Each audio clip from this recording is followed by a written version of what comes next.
আজ আপনাদের সামনে একটা সত্যি শেয়ার করি। জেসিএক্স এর ফ্ল্যাট কেনার ডিসিশনটা one of the best decision of my life. JCX Developments. It's beyond class.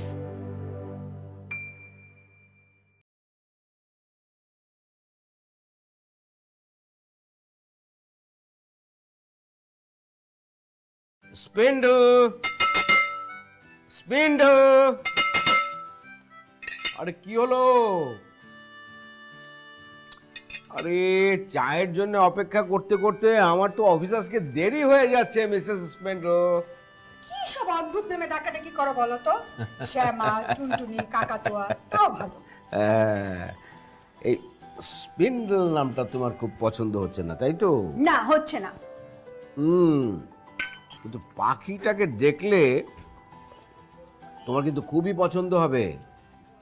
শীতের সময় আমাদের এই দেশে আসে, এবার আমাদের ক্যাম্পাসে জাহাঙ্গীরনগর বিশ্ববিদ্যালয়ে তোমাকে নিয়ে যাব শীতের পাখি দেখাতে, তখন দেখবে। হ্যাঁ ঠিক আছে। আচ্ছা, পাখির ছানাটা কোথায়? ওর কি আজকে স্কুল নেই? আছে, পাখির ছানা ব্রেকফাস্ট সেরে স্কুলে যাবার জন্য রেডি হচ্ছে। তুমি আজকে একটু লেট করে ফেলেছো ইয়াং ম্যান। হ্যাঁ, তাই তো তাই তো। আমি যদি ইরিনকে নিয়ে আজকে স্কুলে নামিয়ে দেই তাহলে তো আমার অফিসে আরো দেরি হয়ে যাবে। তুমি এদিকটা একটু ম্যানেজ করো, আমি গেলাম। তুমি নামিয়ে দেবে? মামনি, আজকে তুমি মায়ের সাথে স্কুলে যাবে। হ্যাঁ ঠিক আছে, বাই বাই বাই বাই।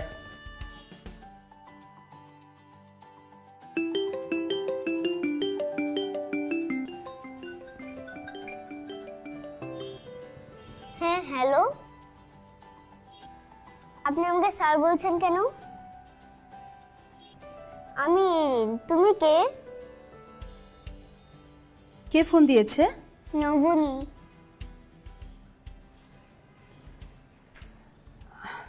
কে বলছেন?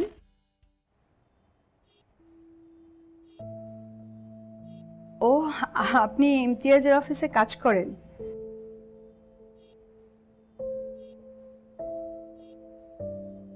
হ্যাঁ হ্যাঁ, এটা ইমতিয়াজেরই নাম্বার। ও আসলে একটু আগে বেরিয়ে গেল তো, ফোনটা বাড়িতে ফেলে রেখে গেছে। আপনি কে?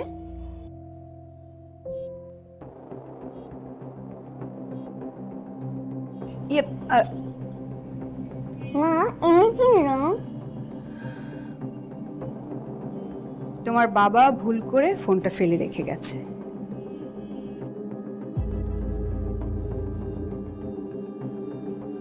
ফাইলটা সাইন করা।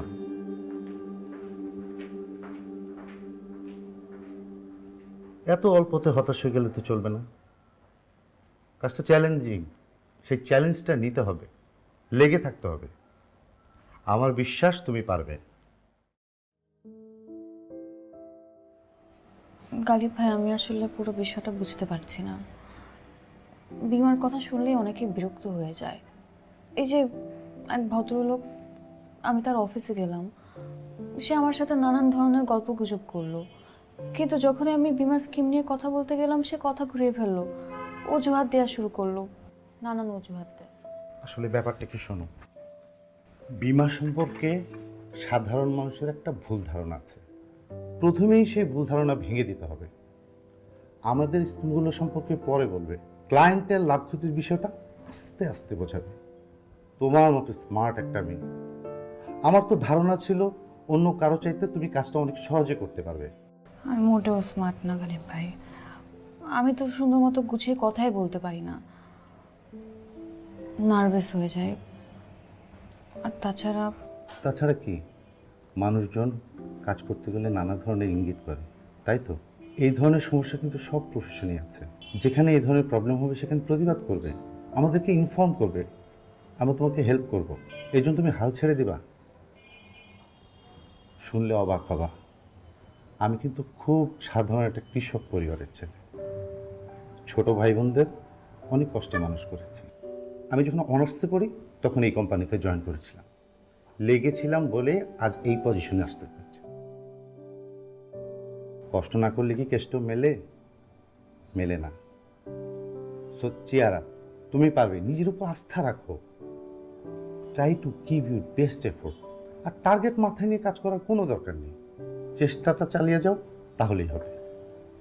আমি তো আছি। থ্যাংক ইউ গালিব ভাই। তোমার যদি কোথাও কোনো প্রবলেম হয় আমাকে ইনফর্ম করবে। Be concentrate on your job.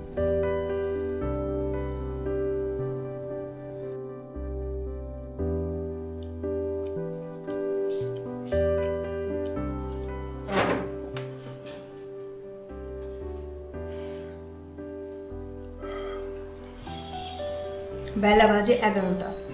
রোজই কি এরকম দেরি করে নাস্তা করিস?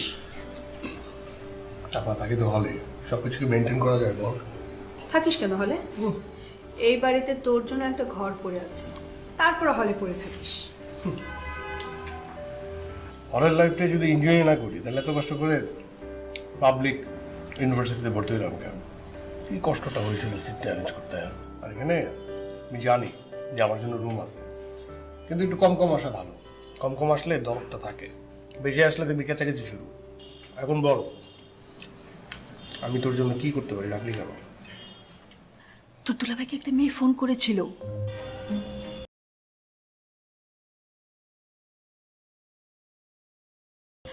তোর দুলাভাই আজকে ভুলে ফোনটা বাসায় ফেলে রেখে চলে গেছে।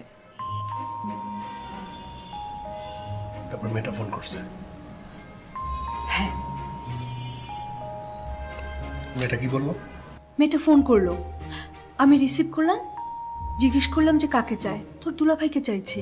আমি জিজ্ঞেস করলাম যে কে, ফোনটা কেটে দিল। আর তোর ধারণা দুলাভাই এই বয়সে ওই মেয়েটার সাথে সম্পর্কে জড়াচ্ছে? ওই মেয়েটা তোর দুলাভাইয়ের নাম ধরে ডাকলো। আমি কি করবো?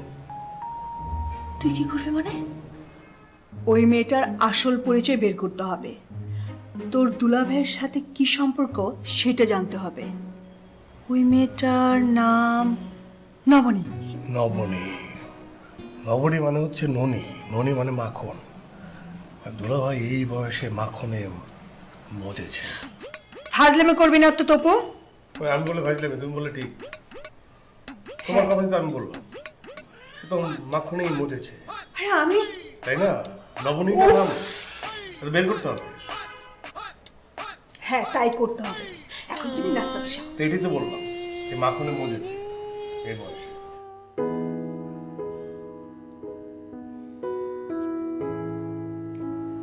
স্যার, আমি আসলে বেশ কিছুদিন ধরেই আপনাকে বিরক্ত করছি। স্যার, আপনি যদি স্কিমগুলোর ব্যাপারে একটু শুনতেন স্যার। শুনবো শুনবো শুনবো। আরে অত ব্যস্ত হবার তো কিছু নেই। তুমি কি নেবে, চা না কফি? না না স্যার, আমি চা কফি কিছুই নেব না। স্যার, আমি যেটা বলতে চাচ্ছিলাম, বীমা নিয়ে মানুষের কিন্তু ভুল ধারণা আছে। আপনি যদি উন্নত দেশের দিকে তাকান, আপনি দেখবেন জীবনের আনুষঙ্গিক প্রত্যেকটা বিষয় বীমা করে রাখে, এবং কিছু কিছু ক্ষেত্রে কিন্তু বীমা করে রাখাটা কম্পালসরিও। তোমাকে বরং আইসক্রিম দিতে বলি। তোমার কি ফ্লেভার পছন্দ? আমার যেমন স্ট্রবেরি। আসলে একটা হলেই হবে। না না না, এটা তো কোনো কথা হলো না। একটা হলে হবে। এটার মানেটা কি? এক একজন মানুষের এক একটা পছন্দ, হ্যাঁ, এক একজনের রুচি আলাদা। মনে করো একজন আরেকজনকে পছন্দ করে পুরো জীবনটা কাটিয়ে দিতে পারে। এই ধরো আমার যেমন ঋতুর মধ্যে পছন্দ হচ্ছে বর্ষাকাল, আর পাখির পছন্দের হচ্ছে শীতকাল। পাখি? ও, পাখি সম্পর্কে তোমাকে তো কিছু বলাই হয়নি। আমার সংসারটা হচ্ছে পাখির সংসার। এই শীতকালে অতিথি পাখিরা আসবে আমাদের দেশে, তখন এই পুরো ঋতু জুড়ে ওকে এক এক দিন এক একটা পাখির নামে ডাকা হবে। হ্যাঁ, যেমন আজকে ওর নাম দেওয়া হয়েছে স্পিন্ডেল। স্পিন্ডেল পাখি তুমি দেখেছো? না স্যার, আসলে আপনি যে কথাগুলো বলছেন এর কিছুই আমি বুঝতে পারছি না। আরে আর কেটে দিচ্ছ কেন? ধরো, ফোন ধরো, অসুবিধা নেই, ধরো, ইচ্ছা হলো ধরো। হ্যালো, আপনি কাকে ফোন করেছেন?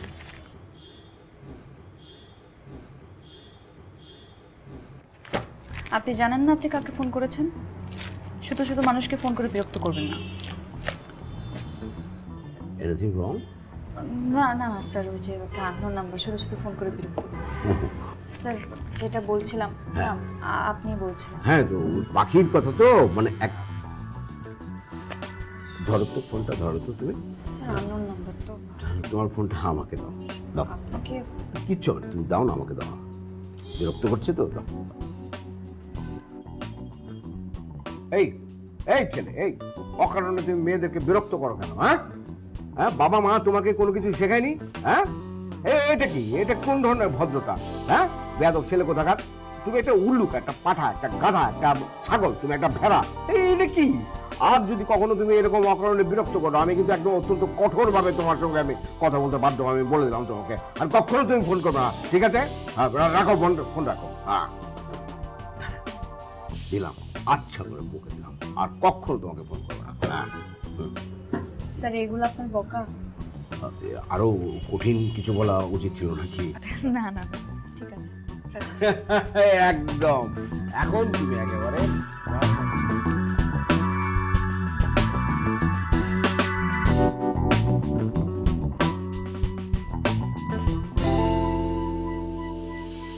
কিরে, চুপ করে আছিস কেন? কি বললো মেয়েটা?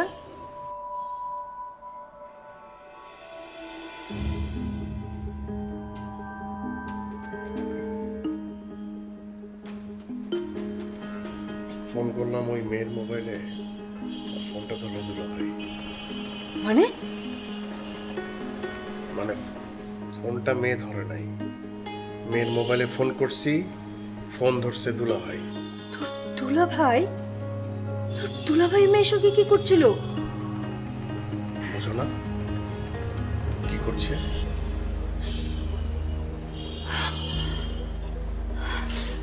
আমি আগেই সন্দেহ করেছিলাম।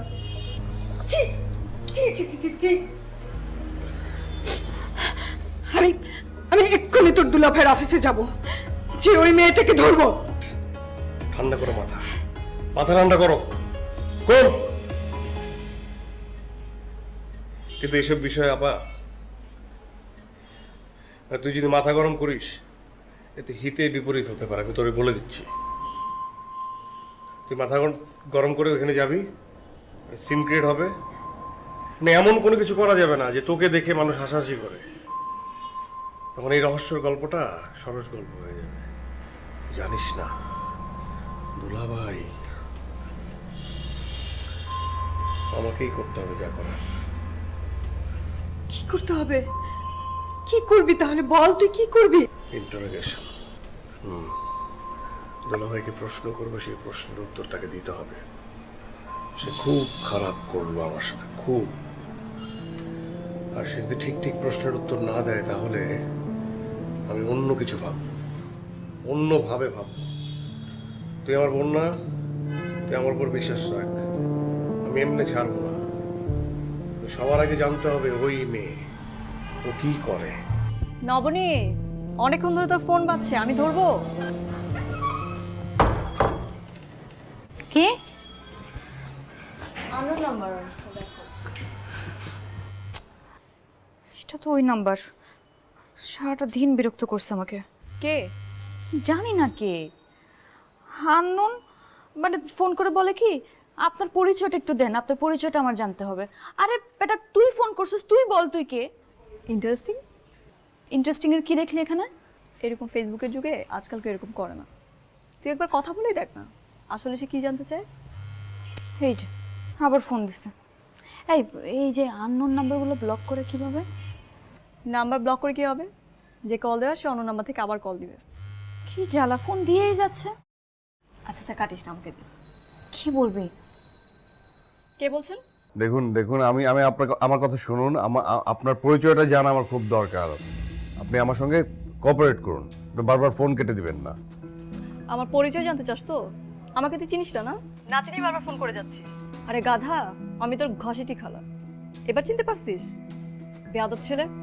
এই, আপনি বেয়াদবের মতো কথা বলবেন না। আমি আপনার সঙ্গে সিরিয়াস বিষয়ে কথা বলছি। আপনার পরিচয় জানা আমার খুব দরকার। আপনি আমাকে বলেন যে আপনি ইমতিয়াজ নামে কাউকে চেনেন? একদম কথা পেঁচাবি না, হারাম যা। ফোন রাখ। আর একবার যদি ফোন করছিস না, তাহলে তোর খবরই আছে।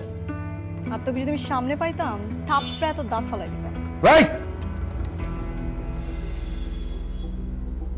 এত কিছু বলার তো দরকার ছিল না, এখন আরো জ্বালাবে। কেমন দিলাম বল?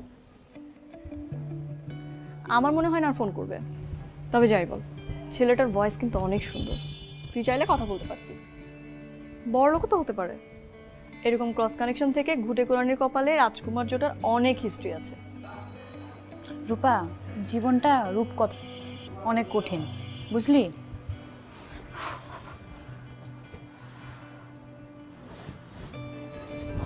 সারাদিন অনেক ছোটাছুটি করছি আর অনেক ঝামেলা পোহাইছি, এবার ঘুমাবো।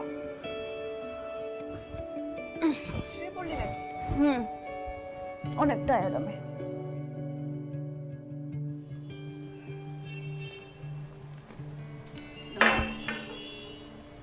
নাস্তা তো একসঙ্গে খেতে পারলাম না, তবু উঠুক, চাটাও তো একসাথে খাই। দরকার হলে তুমি আবার খাবে, এখন খাও তো। মা আমি চা খাবো। না, তুমি চা খাবে না। ছোট মানুষ, একটু খেতে চাইছে, দাও না, একটু খেতে দাও না। না, এই ছোট বয়সে চা খাওয়ার অভ্যেস আমি করবো না। হ্যাপি ফ্রাইডে দুলাভাই।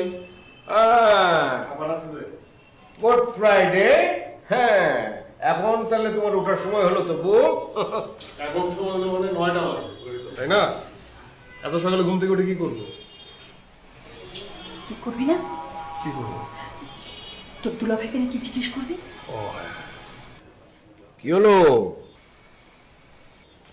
কি বলিস এত ফুসুর ফাসুর করে? এখানে এসে বল। না কিছু না দুলাভাই।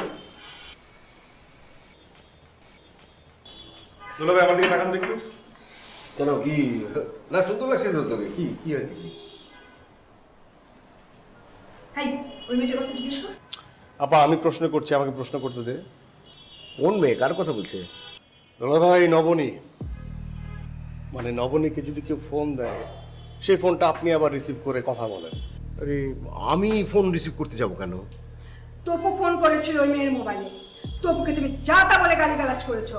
আরে এই খবরদার বলবে না যে তপু তোমাকে চিনতে পারেনি। তপু কিন্তু তোমার গলা চিনতে ভুল করবে না। আরে আমার কথাটা শোনো।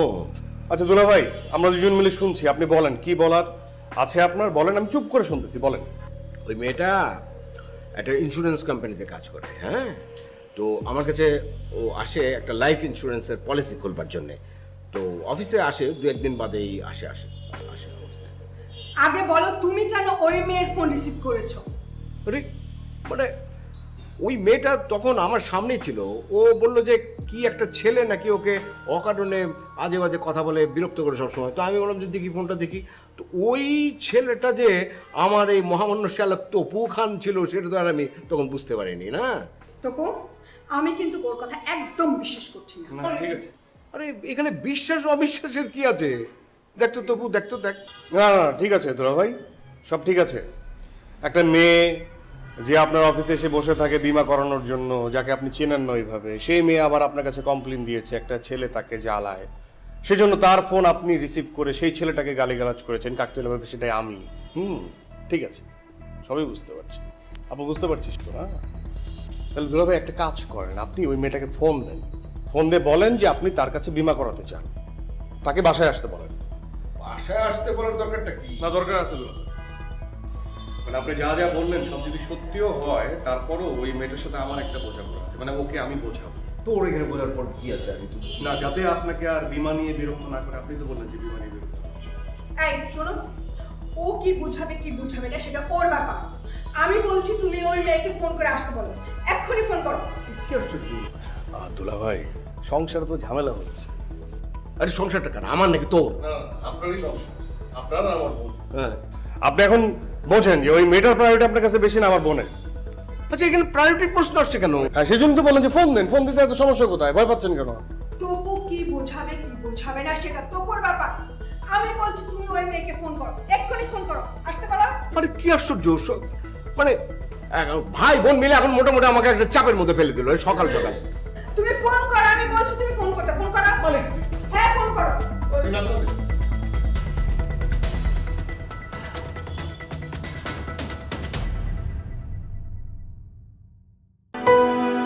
The futuristic and fabulous wellness clinic of European Villa. EW Villa Medica, Bangladesh. কে তুই কি যাবি? তুই বের হলে আমি লাইভে যাব।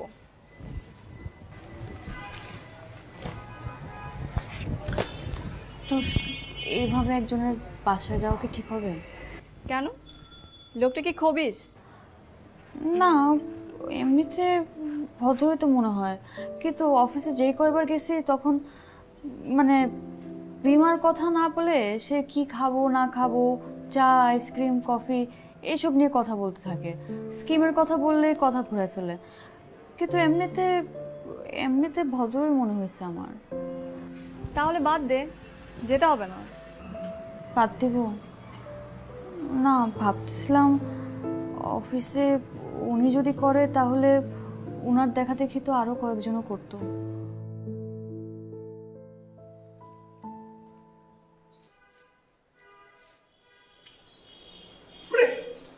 কি হচ্ছে নাকি? আমি কিছুই বুঝতে পারছি না। মনে হচ্ছে যে তোমাদের আচরণ দেখে যে এখনই এখানে একটা বড় ধরনের সন্ত্রাসী ধরা পড়বে। আরে কি রে ভাই, হ্যাঁ? এই বিশ্বাস আস্থা নিয়ে তুমি আমার সাথে এতদিন ধরে সংসার করছো? অবাক অবাক লাগলো। আগে আসুক, তারপর দেখা যাবে কোনটা সত্য। আচ্ছা বাজু কর তো, তুই কোনো কথা বলবি না একবার, যা বলার আমি বলবো, ঠিক আছে? হ্যাঁ দুলা ভাই, আপনি দয়া করে কোনো কথা বলবেন না। আচ্ছা ঠিক আছে, যা বল বল। আমি দেখতেছি।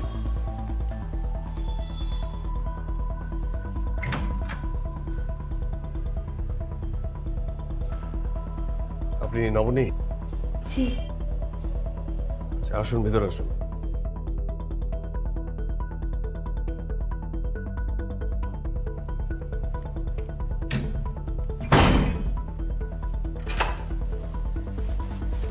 আসেন।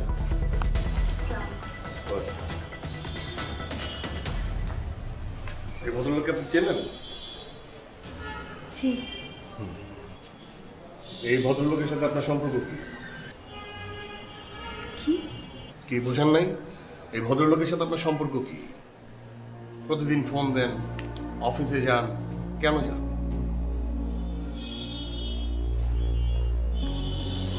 দেখুন, আমি আসলে একটা ইন্স্যুরেন্স কোম্পানিতে কাজ করি, আর কিছু বিমা স্কিম নিয়ে তার সাথে কথা বলছিল। তাই বলে ভাই, দেখি আপনি ইন্স্যুরেন্স কোম্পানিতে কাজ করেন, আপনার কার্ড টার্ড নাই তো? ঝুলাই ঝুলাই ঘুরে তো দেখি কি নাই?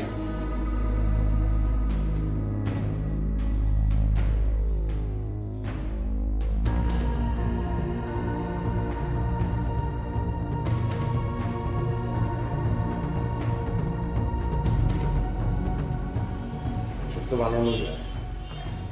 যাকে এটা প্রসঙ্গ না, প্রসঙ্গে আসি। বিষয়টা হচ্ছে যে আপনি আজকের পর থেকে আমার দুলাভাইয়ের সঙ্গে ফোনে কথা বলবেন না, তাকে আর ফোন দিবেন না, নিজের থেকে তার অফিসে যেয়ে বসে থাকবেন। মনে থাকবে? হ্যাঁ, আর এই যে আপনার কথাবার্তা আচরণ এমন কেন? আপনার কথাবার্তা আচরণ কিন্তু আপনার পরিবারের কথা বলে দেয় যে আপনার পরিবারটা কেন। আরে তো এসব কি? হ্যাঁ, কি হচ্ছে সব? আরে দুলা ভাই বলতে দাও না, তুমি তো সবকিছু জানো না, আমাকে বলতে দাও। কালকে তো খুব বললেন, সামনে পেলে একদম থাপড়ায় দাঁত পালাই দিলেন। পালাম দেখি, পালাম। কি আপনি কি না না, ওইটা কি জি আসলে কি জি আসলে ওইটা না, এখন কি মুখ দিয়ে কথা বেরোচ্ছে না? কালকে তো খুব চিৎকার করে কথা বললেন। হ্যাঁ, এক এক সময় এক এক কথা বলেন নাকি? আপনাদের কাজটাই এমন, এক একজনের সাথে এক একভাবে কথা বলতে হয় নাকি? কাজের জন্য সবকিছু করে ফেলতে পারে। আমার চোখে আপনি একটা রাস্তার মেয়ে, আপনার পরিবার আপনাকে রাস্তায় নামাই দিল, পরিবারের কথা চিন্তা করলেন না? হ্যাঁ, জানেন আপনি রাস্তার মেয়ে? ও মা, তুমি অভিনয়ও জানেন, অভিনয় করতেছেন কেন? এসব অভিনয় করে লাভ নাই। একটা কথা বলি, সেটা হচ্ছে আজকের পর থেকে দুলা ভাইয়ের সাথে কোনো যোগাযোগ রাখবেন না, আর নিজের থেকে কখনোই তার অফিসে যাবেন না, মনে থাকবে? এই তো বই, এসব কি হচ্ছে? কি বলছো এগুলো? হ্যাঁ, কি বলছিস? এই নবনী, আসো তো। কি ভাববে মেয়েটা? কি ভাববে দুলা ভাই? আপনি জানেন সবকিছু? আপনি তো জানেন না সবকিছু? আপনি তো সরল, আপনি বোঝেন না। খুব চালু মেয়ে, খুব চালু। এখানে প্রিটেন্ড করতেছে সে। তার যে আচরণ, কালকে যখন আমি ফোনে কথা বলছি, ও মা কি ভাষা! এটা হচ্ছে চালু মা, এটা জাল বুনে। সেই জালে ফাঁসতেছেন আপনি। কি বলে এই সমস্ত? আমি তোর কাছ থেকে এগুলো আশা করি নাই। কি মাথায় কিছু আছে নাকি? আমি আশ্চর্য কাদের সাথে কি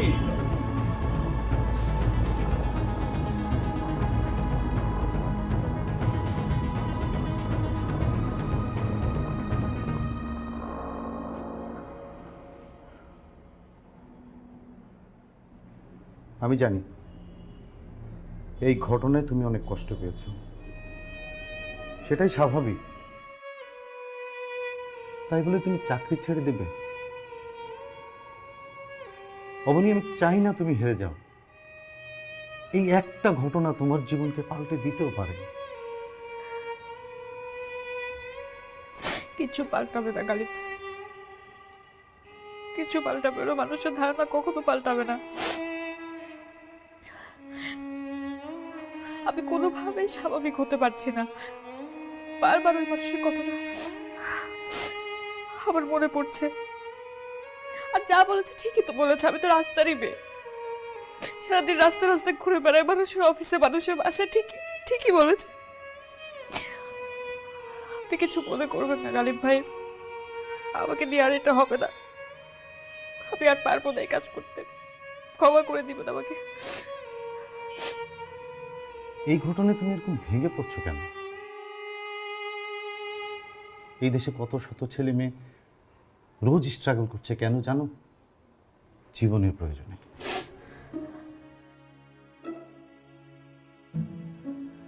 এই ঘটনাকে তুমি যদি তোমার জেদ হিসেবে নিতে পারো, চ্যালেঞ্জ হিসেবে নিতে পারো, তাহলে এটা তোমার জীবনে একটা মোটিভেশন হতেও পারে।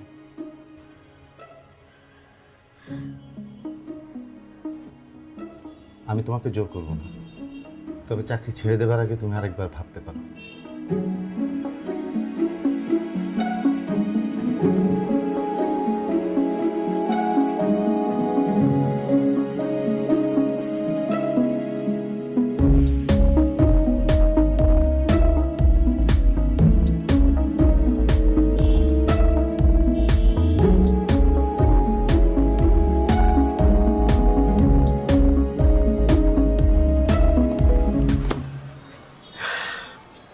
No. Happy? স্যার, একটা প্রশ্ন করি। স্যার, গতকালকের ঘটনার পর আপনি কি আমার উপর করুণা করলেন?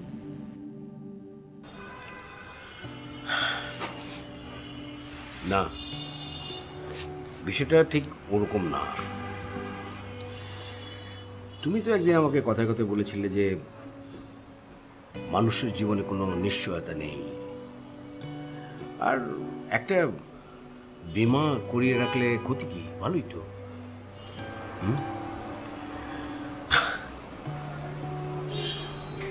তাছাড়া আমার একটা ছোট বোন ছিল,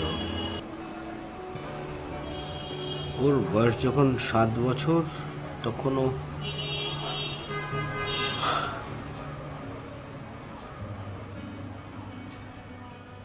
তাই এখন ভাবলাম যে এই বোনটার জীবন সংগ্রামে তার পাশে আমার থাকা উচিত। Thank you so much sir. Sir, আমি তাহলে আসি। আপনাকে আবারও ধন্যবাদ।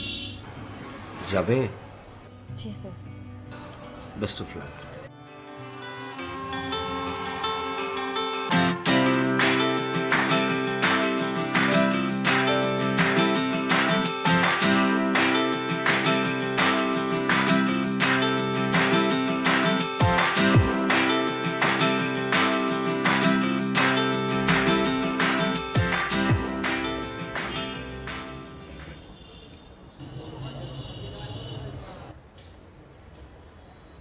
আপনি আবার দুলাভাইয়ের অফিসে? সমস্যাটা কি আপনার? আচ্ছা, আপনাকে যে আমি এত করে অপমান করলাম, তারপরে আপনার লজ্জা হয় না? আপনি আজকে আবার দুলাভাইয়ের অফিসে এসে হাজির? পথ ছাড়ুন, আমার যেতে হবে। না না, আপনি আমাকে অ্যান্সার করেন না যে আপনি কেন দুলাভাইয়ের অফিসে। দেখেন, আপনার হয়তো বা জানা নেই, প্রত্যেকটা মানুষের জীবনে অনেক কষ্ট আছে, সংগ্রাম আছে। সবাই নিজের মতো করে যুদ্ধ করছে। আপনার অপমানটা আমি গায়ে মাখলে আমার পেট ভরবে না, জীবনও চলবে না। আশা করছি আপনি বুঝতে পারবেন।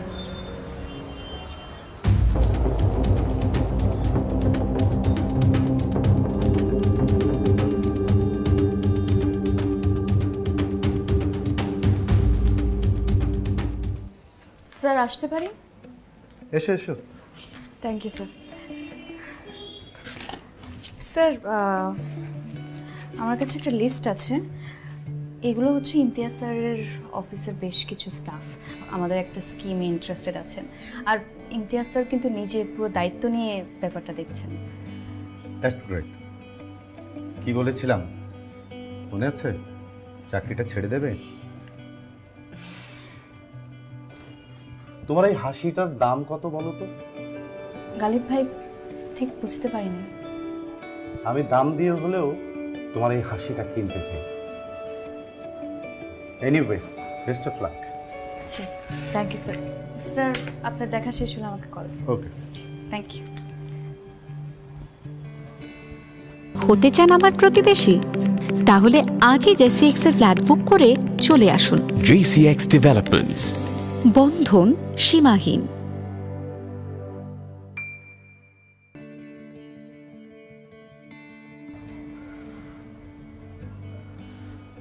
মামা, ও মামা, মামা, মামা।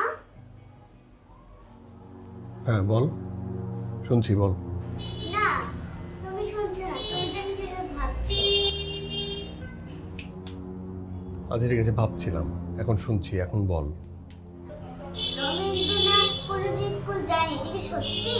কে? রবীন্দ্রনাথ। রবীন্দ্রনাথ? এই নাম কোত্থেকে শুনলি? না, রবীন্দ্রনাথ উনি তো ছিলেন জমিদার, এই জন্য সে কখনো স্কুলে যায়নি। স্কুল তার বাড়িতে চলে আসছিল। এটা কিভাবে হয়? এটা হয়, হ্যাঁ। কিরে, শুধু আঁকা আঁকি আর মামার সাথে গল্প করলেই হবে? লেখাপড়া করতে হবে না? মা পড়তে বলেছে তো, তোমার কি আর কোনো কথা নেই? না, কথা নেই। যাও গিয়ে পড়তে বসো, আমি আসছি। যাও।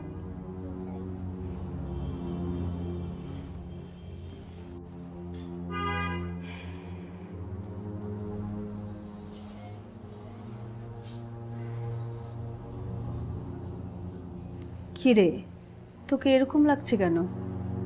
একটু অ্যাবসেন্ট মনে হচ্ছে। না মানে ওই মেয়েটার সাথে দেখা হয়েছিল। কে, নবনী? দুলাভাইয়ের অফিসের সামনে। আজকে আবার দুলাভাইয়ের অফিসে গিয়েছিল।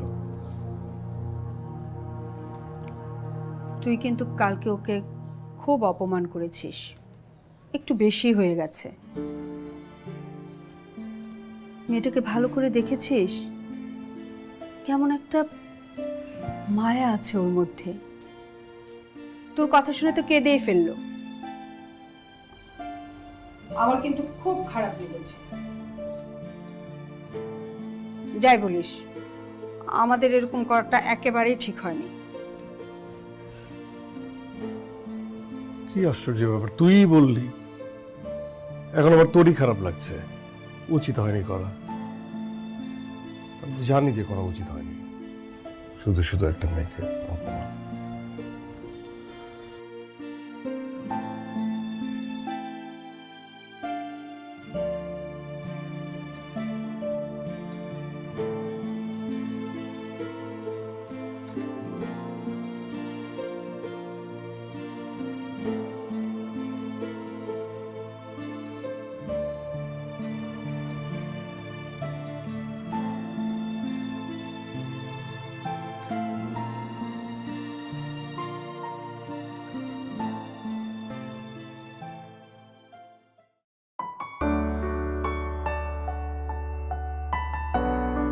আমার চোখে আপনি একটা রাস্তার মেয়ে, আপনার পরিবার আপনাকে রাস্তায় নামাই দিল।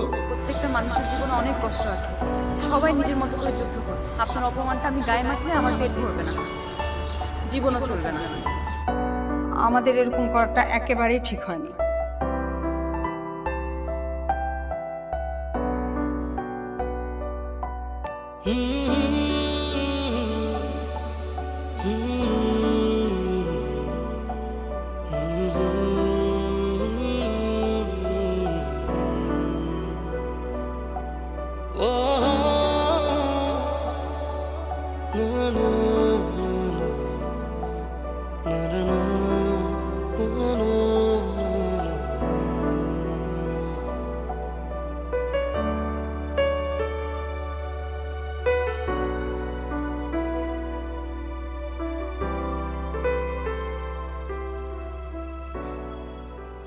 নবনী,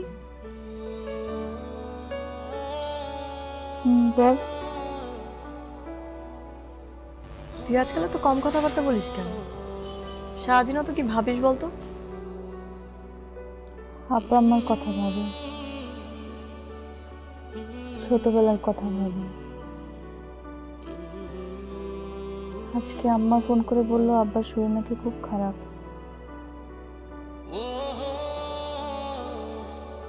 জানিস রূপা, ছোটবেলায় না আমরা ভাই বোনরা আব্বার অফিস থেকে বাড়ি ফেরার অপেক্ষা করতাম। কখন আব্বা ফিরবে, আমাদের জন্য কিছু নিয়ে আসবে। বেশি কিছু না পারলেও আব্বা অন্তত সবার জন্য একটা করে চকলেট নিয়ে আসতো। তাতেই আমরা অনেক খুশি। আর এখন ব্যাপারটা একদম উল্টা হয়ে গেল। আব্বা অপেক্ষা করে আমার জন্য, কখন একটু টাকা পাঠাবো বাড়িতে, কখন ছুটি নিয়ে নিজে বাড়িতে যাব। জানিস তো, আব্বা আমার জন্য আমি সব করতে রাজি।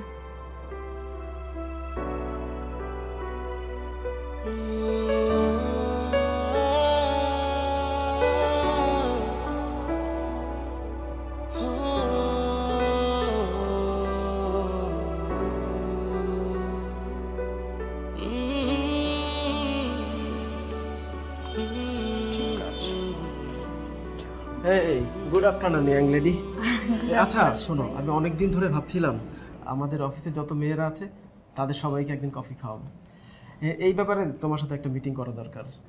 মানে কফি খেতে যাব এই জন্য মিটিং, নাকি মিটিং করতে করতে কফি খাওয়া? আমি আসলে বুঝতে পারি। আরে না না, আপাতত একটা মিটিং হলেই চলবে। সবার স্কেজুলের ব্যাপার আছে, ভেন্যু ঠিক করার বিষয় আছে, টাইম ফিক্স করার ব্যাপার আছে। এই ব্যাপারে তো আসলে মিটিংয়ের পর মিটিং করতে হবে। আরে বুঝতে পারছো না, আসলে আশরাফ ভাই কফি খাওয়ার বাহানায় মেয়েদের সঙ্গ চাচ্ছে। কি আমার মনের কথা তো তুমি এভাবে বলতে পারো না, এভাবে হাটে হাড়ি ভাঙলে তো হবে না। আচ্ছা আশরাফ ভাই, না না না, আমি এখন আসলে শুনতে পারবো না, আমার ছোট্ট একটা মিটিং আছে। আপনারা কথা বলতে থাকেন, মিটিংটা ফিক্স করতে থাকেন, কোন দিন কফি খাবো আমি এসে কথা বলছি। আচ্ছা চলো, তোমার সাথে মিটিংটা সেরে নিই, চলো।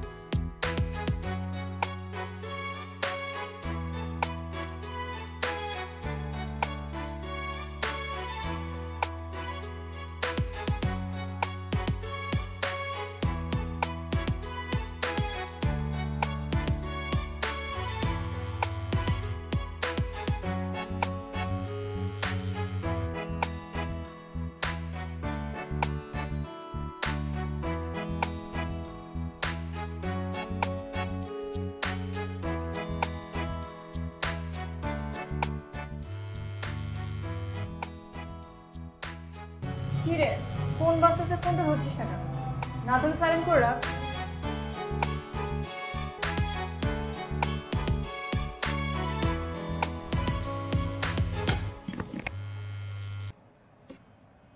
হ্যালো, কি কারণে ফোন করেছেন আপনি আমাকে?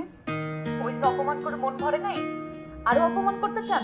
ঠিক আছে, করেন, মন ভরে অপমান করেন। আপনার অপমান শোনার জন্য আমি প্রস্তুত আছি। আর কিভাবে অপমান করতে পারেন আমি আসলে শুনতে চাই, বলেন।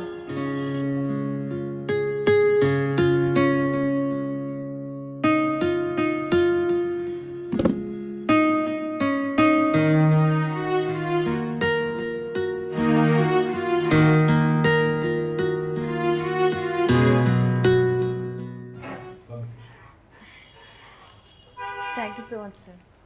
Thank you. নবনী, স্যার, আপনাকে খুঁজছিলাম। প্রমোশন লেটার পেয়েছো? Congratulation. Thank you so much sir. Sir, আপনাকে ছাড়া কিন্তু এটা একদম পসিবল হতো না। আচ্ছা, আমি গালিব স্যারের সাথে একটু কথা বলে আসি, হ্যাঁ, তারপর তোমাকে নিয়ে কফি খেতে যাবো। ওকে, ঠিক আছে স্যার, থ্যাংক ইউ। স্যার এই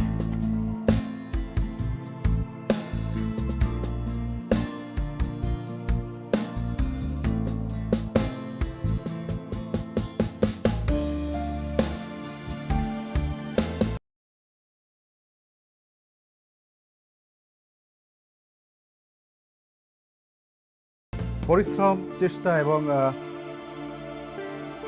কাজের প্রতি নিষ্ঠা একজন মানুষকে যে কোনো সময় সাফল্য নিয়ে দিতে পারে। মাত্র 4 বছরে আমাদের কোম্পানির একজন বীমা কর্মী সেটা প্রমাণ করে দিয়েছে, নিজেকে দেশের সেরা একজন বীমা কর্মী হিসাবে প্রতিষ্ঠিত করে দায়িত্বের সাথে কাজ করে গণমাধ্যমের খবরে জায়গা করে নিয়েছেন। শুধু তাই নয়, আমাদের কোম্পানির নিয়মিত কাজগুলোর পাশাপাশি সোশ্যাল মিডিয়ায় লেখালেখি করে বীমাটাকে সাধারণ মানুষের কাছে পৌঁছে দিয়েছেন, তাদেরকে উৎসাহী করে তুলেছেন। আজকে এত সব আয়োজন সেই মানুষটিকে ঘিরে, যার জন্য আমরা গর্ববোধ করতে পারি। আমরা সবাই তার উত্তরোত্তর সাফল্য কামনা করছি। ধন্যবাদ।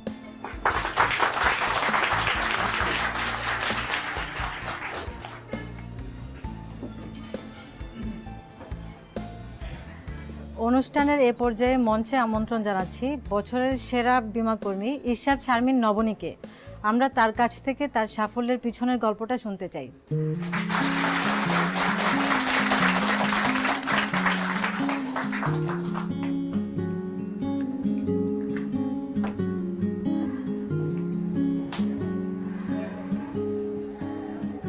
আসসালামু আলাইকুম সবাইকে, শুভ সন্ধ্যা। সবার আগেই আমি ক্ষমা চেয়ে নিচ্ছি, কারণ আমি খুব গুছিয়ে কথা বলতে পারি না। কথা বলতে গেলে একটু নার্ভাস হয়ে যাই, তাই ক্ষমা সুন্দর দৃষ্টিতে দেখবেন। সবার আগে আমি কৃতজ্ঞতা জানাতে চাই আমার সহকর্মীদের। তাদের সাথে কাজ করতে করতে তারা এখন আমার পরিবারের সদস্যর মতো হয়ে গেছে, এবং তারা যদি আমার পাশে না থাকতেন আমি এত কিছু অর্জন করতে পারতাম না। এবং আমি ভালোবাসা দিতে চাই দেশের প্রত্যেক বীমা কর্মীদের। আমার আসলে তেমন কিছু বলার নেই, কিন্তু এটুক বলতে চাই আমার এই জার্নিটা খুব একটা সহজ ছিল না। অনেকবার ভেঙে পড়েছি আমি, কিন্তু আমাকে আমার সহকর্মীরা সব সময় উৎসাহ দিয়েছেন।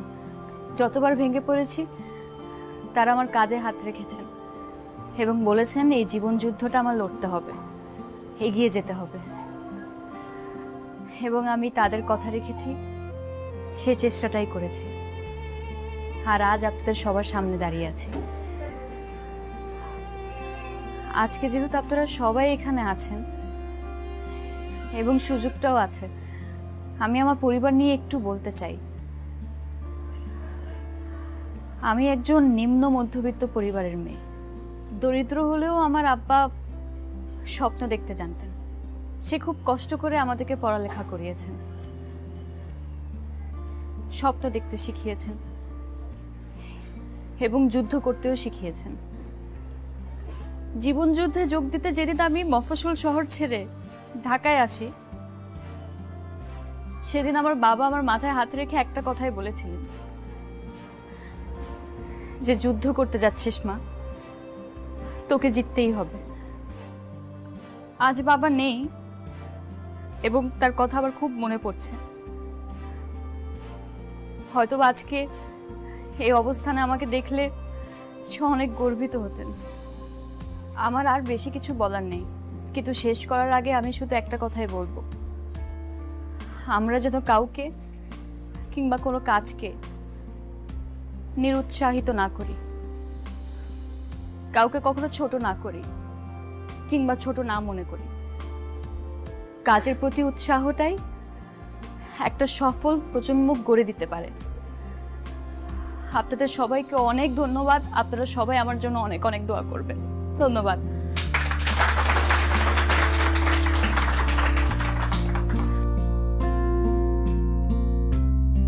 Thank you.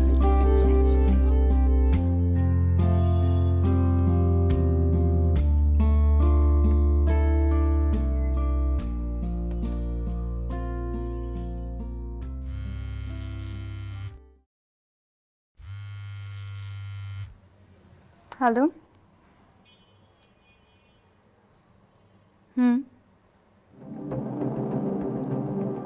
কি বলছেন? আমাকে অ্যাড্রেস পাঠান, আমি এখনই আসছি। হ্যাঁ, অ্যাড্রেসটা টেক্সট করে দেন।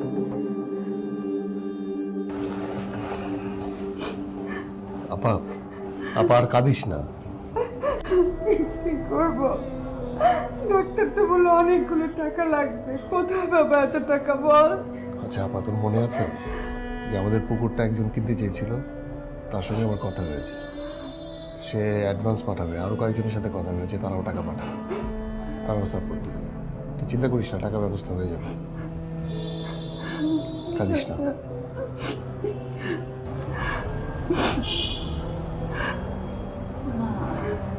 আসলে ওই ইমতিয়াজ স্যারের অফিস থেকে একজন ফোন করে জানাবো। ইমতিয়াজ স্যার এখন কেমন আছে? ইমার্জেন্সি ট্রিটমেন্ট করাতে হবে, টাকা লাগবে। আপা অন্তত টাকা নিয়ে আপনি চিন্তা করেন না। আমি আস্তে আস্তেই ওই যে আমার অফিসে ফোন করে ক্যাশলেস ইন্স্যুরেন্সটা অ্যাক্টিভ করে দিতে বলেছি। টাকার ব্যবস্থা হয়ে যাবে, আপনি টাকা নিয়ে টেনশন করবেন না।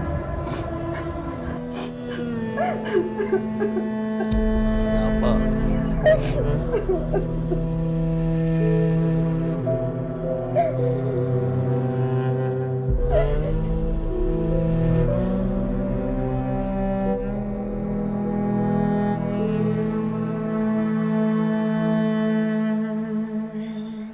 নাও ভাই, চা নাও।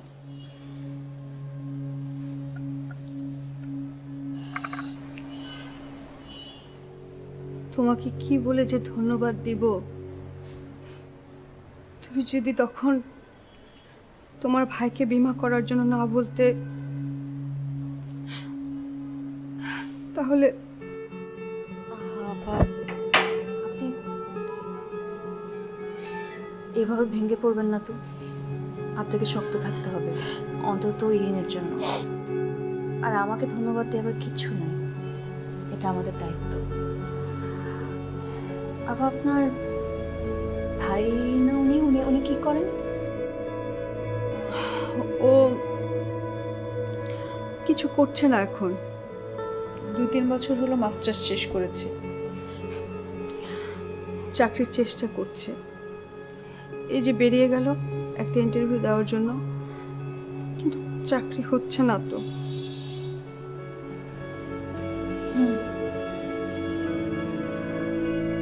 আপা আজকে যে কারণে আপনার কাছে আসা, আসলে ওদিন তাড়াহুড়ো আপনাকে বলতে পারিনি। ইমতিয়াজ স্যার কিন্তু স্বাস্থ্য বিমার পাশাপাশি ইরিনের জন্য শিক্ষা বিমা করেছিলেন। আগামী 12 বছর আমাদের ইরিন আমাদের কোম্পানি থেকে বৃত্তি পাবে। আমরা তো তোমার কাছে ঋণী হয়ে গেলাম, অনেক ঋণী। আবারও একই কথা বলছেন।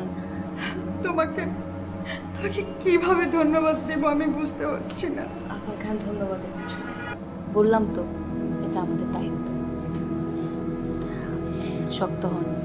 ইরিন কোথায়? আচ্ছা, ওর রুমে।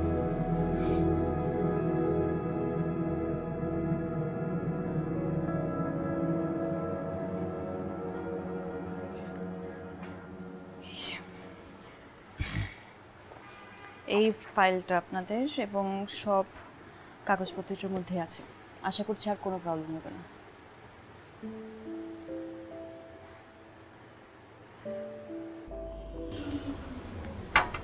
আপনি আমাদের জন্য অনেক করলেন। সরি, আপনার সঙ্গে অনেক খারাপ ব্যবহার করেছি। আচ্ছা, আপনি কি প্রতিবার আমার সাথে দেখা হলে সরি বলবেন? সামনে কিন্তু অনেকবার দেখা হবে, প্রতিবারই বলবেন? আমি কি করব বলেন, আপনাকে দেখলে আমার সরি বলতে ইচ্ছে করে। সত্যি তো খারাপ ব্যবহার করেছিলাম। আমি ভুলে গেছি। ভুলে গেছেন? তবে একটা ঘটনা বলি আপনাকে। বলুন। আপনার ওই দিনের অপমানটা আমার জীবনে খুব দরকার ছিল। আপনি আমাকে যখন অপমান করলেন, ওই দিন আমি ভেবেছিলাম আমি আসলে চাকরিটা ছেড়ে দিই। আপনার কথাগুলো আমি বিশ্বাস করতে শুরু করছিলাম, কিন্তু ওই চাকরিটা ছাড়ি নাই।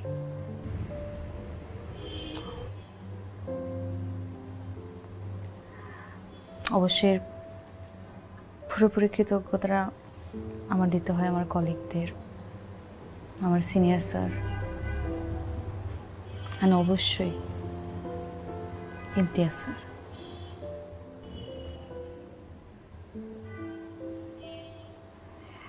ইমতিয়াজ স্যারের সাথে আমার কিন্তু নিয়মিত যোগাযোগ ছিল। ইনফ্যাক্ট প্রিমিয়ামের জন্য আমি ওনার অফিসে যেতাম। আপা বললেন আপনি এখনো আপনার মন মতো চাকরি নাকি পাননি, খুঁজছেন। হ্যাঁ, আপা এটাও বলে দিয়েছে। সবই তো জানেন। একটা কথা বলি, জি। কোনো কাজ কিন্তু ছোট না, মানে খুব ছোট থেকেও কিন্তু শুরু করা যায়। এই যে ধরেন আমি কিন্তু এখন ওই রাস্তায় রাস্তায় ঘুরি না, কিংবা দরজায় আমার আন্ডারে কিন্তু এখন অনেকজন কাজ করে না। আমি এমনিই বললাম, খোঁচা দিচ্ছি না। না না দিন, এটাই আমি এটা আমার প্রাপ্য।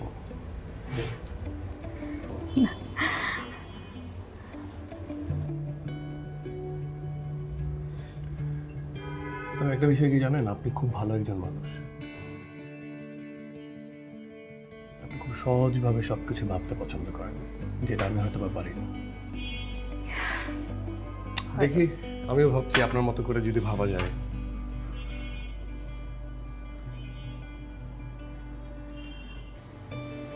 এটা কার ছবি? ও, এটা এখানে, এটা আসলে পাত্র, বাবা মায়ের পছন্দ। তারা চান আমি বিয়ে করে ফেলি, কিন্তু একটা প্রবলেম, উনি ইউএসএ থাকেন।